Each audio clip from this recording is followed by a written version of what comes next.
আপনাদেরকে আমি 3 দিন আগে বলেছিলাম যে আমি ডিম আনবো এবং আমি ডিম 100 টাকা ডর্জন করে বিক্রি করবো। আমি ডিম নিয়ে আসছি। আমার কথা হইলো আমরা কিন্তু বাজার নষ্ট করতে আসি নাই, কিন্তু ওদের বাজারের কাজ বাজার করো, আমাদের কাজ আমাদেরকে করতে দেন। কোনো ব্যবসায়ীদেরকে আমরা হার্ড টাইম দিব না। কিন্তু একটা উদাহরণ সৃষ্টি করতেছি বাংলাদেশে আমি একটা উদাহরণ সৃষ্টি করার জন্য কিন্তু এইগুলা নিয়ে আসি। কিন্তু আবার মতন আপনারা সবার বাড়ির সামনে আপনারা এগুলা করতে পারেন, কিন্তু আপনাদের গেটের সামনে, বাড়ির সামনে, ঘরের সামনে আপনি করতে পারেন। কিন্তু এগুলো কেন করেন না? আপনারা আমাকে দেখে দেখে আপনারা শিখেন প্লিজ, অন্তত আমাকে দেখে দেখে এগুলা শিখেন।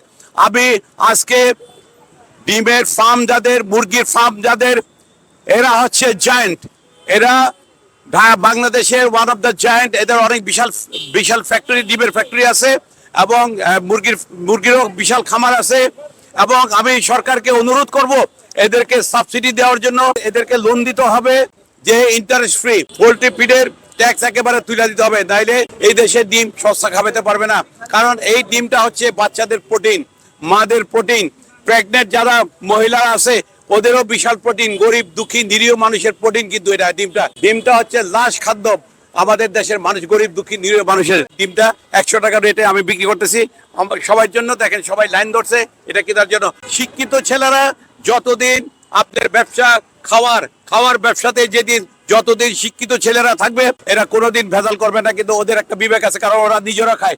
আসলে এমন একটা মহৎ উদ্যোগের সাথে সম্পৃক্ত হতে পেরে আমাদের প্রতিষ্ঠান স্টেট এগ্রো ইন্ডাস্ট্রিজ, আমি ব্যক্তিগতভাবে গর্বিত বোধ করছি। আমাদের শ্রদ্ধেয় স্বপন ভাই যখন 2 দিন আগে আমাকে প্রস্তাবটা করেন যে এরকম একটা ইভেন্ট করবেন, তো আমি স্বতঃস্ফূর্তভাবে অংশগ্রহণ করার অভিপ্রায় ব্যক্ত করেছিলাম এবং সশরীরে আজকে উপস্থিত হয়েছি। আসলে এই প্ল্যাটফর্মের মাধ্যমে একটা কথা আসলে সবাইকেই বলতে চাই, যে যখন বাজারে ডিমের দাম বেড়ে যায় তখন আমাদের ভোক্তা অধিকার সহ সব প্রতিষ্ঠান যেন মানে দাম কমানোর জন্য উঠে পড়ে লাগে। কিন্তু আজকে যখন ডিমের দাম 9 টাকা, একজন প্রান্তিক খামারি, ক্ষুদ্র খামারি যখন 9 টাকা একটা ডিম বিক্রি করে, তখন তার পক্ষে কথা বলার কেউ থাকে না। তো এই বিষয়গুলাতে যথাযথ কর্তৃপক্ষের দৃষ্টি আকর্ষণ করছি।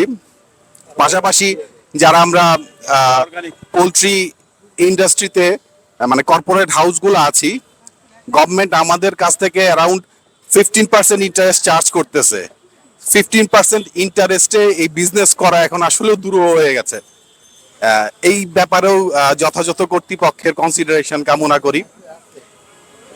উদ্যোক্তা এবং ভোক্তা সবাই যেন একটা উইন উইন সিচুয়েশনে থাকে, সেইভাবে যেন একটা সমন্বয় করা যায়, যথাযথ কর্তৃপক্ষ একটা ব্যবস্থা গ্রহণ করেন, সে লক্ষ্যে দৃষ্টি আকর্ষণ করছি। কৃষক না বাঁচলে দেশও বাঁচবে না, কিন্তু দেশের মানুষও বাঁচবে না।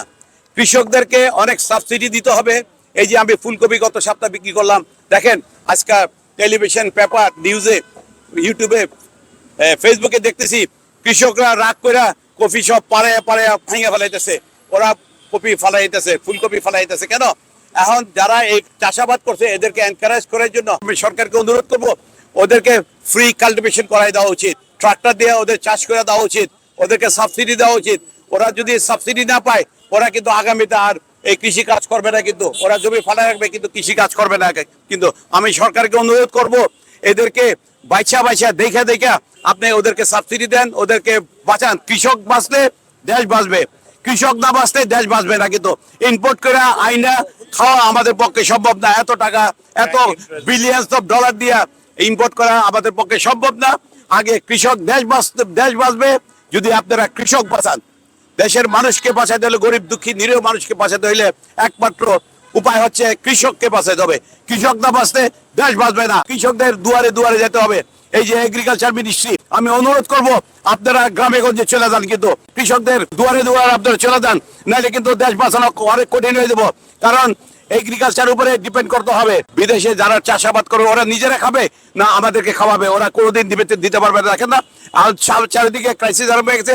আমি 2 বছর আগে এই কথাগুলো বলছিলাম, বিদেশিরা কোনোভাবে এক্সপোর্ট করতে পারবে না, কারণ ওদের নিজেদের চাহিদা মেটাতে পারবে না। ওরা আমাদেরকে দিবে না ওরা নিজেরা খাবে। যার জন্য আমাদেরকে এগ্রিকালচার উপরে সবচেয়ে বেশি নজর দিতে হবে। এগ্রিকালচার মিনিস্ট্রি যারা আছেন এরা, আমার অনুরোধ আপনারা সেক্রেটারিতে কেউ বসবেন না, ওদেরকে সব দিয়ে যান নর্থ বেঙ্গলের দিকে, যে জায়গায় চাষাবাদ হয় ওরা ওই জায়গায় বসবে, ওই জায়গায় ওরা কাজকর্ম করে, ঢাকা থেকেও আসতে পারবে না, কারণ ঢাকা থাকলে কোনো কাজ হবে না, এগ্রিকালচারে কোনো ডেভেলপমেন্ট হবে না। আপনারা কৃষকের পাশে দিয়ে দাঁড়ান, কৃষকদেরকে এনকারেজ করেন, উৎসাহ করেন কৃষকদেরকে। আজকে মূল্যে বিক্রয় এর উদ্যোগে আমরা ডিম বিক্রি করব। তো আমাদের সামনে দেখতে পাচ্ছেন যে ডিমগুলো সাজানো হচ্ছে। প্রতি ডজন ডিম 100 টাকা ধরা হয়েছে। এই ডিম ময়মনসিংহের স্টেট এগ্রো থেকে নিয়ে আসা হয়েছে এবং স্টেট এগ্রো প্রতিনিধি আমাদের এখানে আছেন একেএলপি মজুমদার টিঙ্কু ভাই, উনি এখানে পরিচালক, উনিও আছেন। ওনার সঙ্গে আরেকজন ডাইরেক্টর আছেন আমাদের অমিত ভাই, আর আমাদের সঙ্গে এখানে আছেন আমাদের এই ক্রয় বিক্রয় মূল্যের প্রধান উদ্যোক্তা জনাব আব্দুল্লাহ জাহিদ শোভন ভাই। তো আমরা গত সপ্তাহে এইখানে ফুলকপি বিক্রি করেছিলাম। তো আমাদের যেটা প্রতিজ্ঞা ছিল যে আমরা ক্রয় মূল্যে বিক্রয় করব বিভিন্ন পণ্য সামগ্রী, যাতে করে আমাদের যারা সীমিত আয়ের মানুষ, শ্রমজীবী মানুষ, তারা যাতে ন্যায্য মূল্যে জিনিসপত্র কিনতে পারে। তো সেই প্রেক্ষাপটে আজকে আমরা এখানে ডিম বিক্রি করা শুরু করেছি।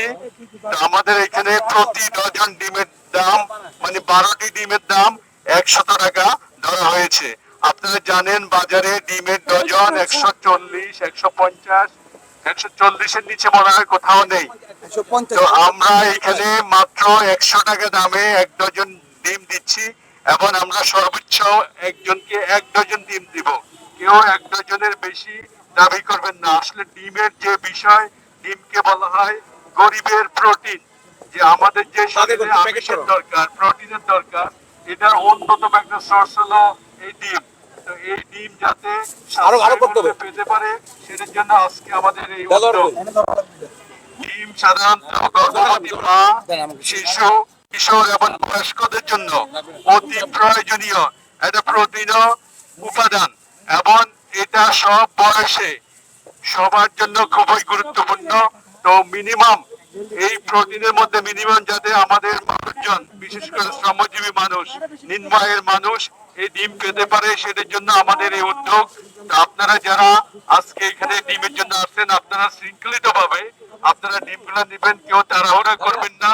শরীরের যে আমাদের পেশি বা আমাদের চিন্তা শক্তি বা আমাদের প্রবৃত্তি, আপনারা শৃঙ্খলিত ভাবে ডিমগুলো নেবেন। ধন্যবাদ। দেশে ব্যবসা করতে হলে শিক্ষিত লোক লাগবে, বিশেষ করে এগ্রিকালচার আইটেমের উপরে, হাঁস, মুরগি, ডিম, আপনার এই শাক সবজির উপরে, ধান, কৃষি, এগুলোর উপরে কাজ করতে হবে। শিক্ষিত ছেলেমেয়েরা যদি আগে আসে তাহলে কিন্তু আর ভেজাল হবে, খাওয়াতে কোনো ভেজাল হবে না। কিন্তু আমি আমি আমি যতটুকু জানি শিক্ষিত ছেলেদের ওদের বিবেক আছে। বিসমিল্লাহ করে দিলাম, যান, বিসমিল্লাহ করে দিলাম, দেন। আচ্ছা রাই, তুমি আসো, তুমি আসো। এই খাওয়ার মধ্যে যদি আপনি কোনো ভেজাল ইসে করেন, তখন দেখা যায় কি যে আপনার এই ক্যান্সার জাতীয় রোগ, লিভারের প্রবলেম, কিডনিতে প্রবলেম। হ্যাঁ, তো আমরা এগুলো জানি না শুনে বিষ কেন লোকজনরে খাওয়াবো, এবং আমরা নিজেরা খাই, আমাদের বাচ্চা কাচ্চারা খায়, পরিবার, আত্মীয় স্বজন সবাই খায়, ঠিক না? আর আমরা জানি যে এটার মধ্যে বিষ, কেন এই জিনিসটা একটা মানবিক কারণ, ঠিক না? তো এই কারণে আমরা খাওয়া দাওয়া, দেখবেন খাওয়ার মধ্যে অনেকে আপনার ওই যে চামড়ার আপনার যে বিষটা, এই যে আপনার ওয়েস্ট গুলি, ওইগুলি আপনার খাওয়ার মধ্যে দেয় আজকাল, মাছের ইয়েতে, ফিডে, মানে মুরগির খাওয়া ইয়ে। তা আমরা এগুলি অ্যাবসলিউটলি অ্যাভয়েড করি। আপনারা কি খুশি? হ্যাঁ, অবশ্যই খুশি। হ্যাঁ, এদিকে আছে। যেখানে 150 টাকার মূল্যের 100 টাকা পাওয়া যাচ্ছে, তো অনেক খুশি না? আপনার খুশি? অবশ্যই পরিবার খুশি। নিয়ে খাবেন, ছেলে মেয়েদেরকে নিয়ে। হ্যাঁ, অবশ্যই। এই যে আপনি আপনার কি মনে হয়, আপনি খুশি? জি জি জি, অবশ্যই এরকম কম মূল্যে পেতে আমরা খুবই খুশি। আমরা আশা করি যে এরকম কম মূল্যে আরেক জিনিস আমাদের দেন, তাহলে আমাদের চলতে আরো সুবিধা হবে। স্বপন ভাই যে কাজটা করতেছে, এটা হয়তো আর আজকে 250 ফ্যামিলির জন্য ইয়ে করতেছে। এরকম ভাবে যদি আরো কিছু স্বপন ভাই বাংলাদেশি হয়, এটা 18-20 কোটি দেশের লোক। হ্যাঁ, তো আমাদের এরকম আরো স্বপন ভাই দরকার। তাহলে আমরা উনারে দেখে দেখে মানে অনুপ্রাণিত হই। কিছু কিছু কোম্পানিও যদি আগে আসে স্বপন ভাইয়ের সাথে, আরো অন্যান্য, আজকে ঢাকায়, কালকে এক এক ডিস্ট্রিক্টে, তাহলে অ্যাটলিস্ট কিছু তো সাহায্য হয় লোকজনের জন্য।